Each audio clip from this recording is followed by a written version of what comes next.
Buckle up, patriots and freedom lovers, because we're diving headfirst into a story so twisted, so drenched in political vendetta, that it makes the Boston Tea Party look like a polite disagreement over a cup of Earl Grey. We're talking about the Empire State's latest escapade, a legal leviathan aimed directly at our beloved bastion of business brilliance, former President Donald Trump. And oh, how the leftist legions are cackling in their courtrooms, rubbing their hands with glee as they slap a gargantuan, jaw-dropping, utterly ludicrous $454 million judgment against the man. Why, you ask? For the high crime of allegedly overestimating the value of his royal real estate. But here's where the plot thickens, dear listeners.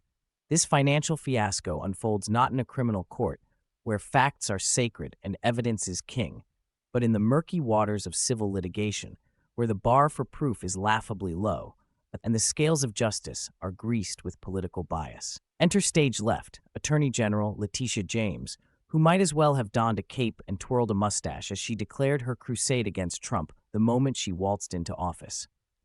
Forget blind justice. This was a vendetta with vision, a premeditated attack under the thin veneer of legality. And what was Trump's unforgivable sin? Did he plunder the public coffers? Did he leave banks teetering on the brink of collapse? No, patriots. The banks are sitting pretty, unscathed, their coffers clinking with cash returned with interest. The crime here, it seems, is daring to dream big, to inflate the aspirations of American enterprise. But let's not stop there. Oh no, the saga sinks deeper into the abyss of absurdity. To appeal this judicial juggernaut, Trump is required to conjure up the entire judgment sum as a bond. Let's pause here, folks. Picture this. Trump, despite the liberal legend that he bathes in bullion, cannot just snap his fingers and summon a Scrooge McDuck-style money mountain. Real wealth, the kind that builds skyscrapers, that forges empires, isn't liquid. It's tied up in steel, stone, and soil. And yet, as our protagonist grapples with this Gordian financial knot, the ever-patient Letitia James lies in wait, ready to pounce, to seize, to strip away the very foundations of his empire. Property by property, not just in New York, but across the nation, across the globe. The message is crystal clear.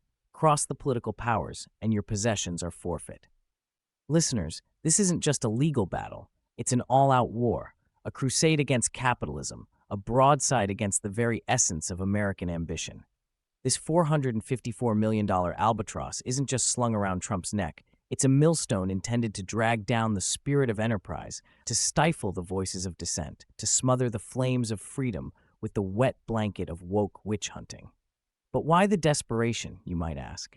Because, dear friends, in the dark corridors of power, where shadows whisper and liberties are traded like baseball cards, Trump represents a threat.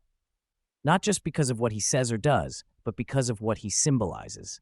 An unyielding bulwark against the relentless tide of radical reform.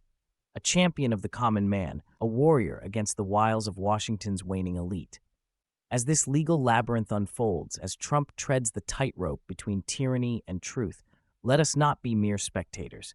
This is not just his fight, it's our battle, a battle for the soul of America, for the sanctity of our freedoms, for the future of our nation.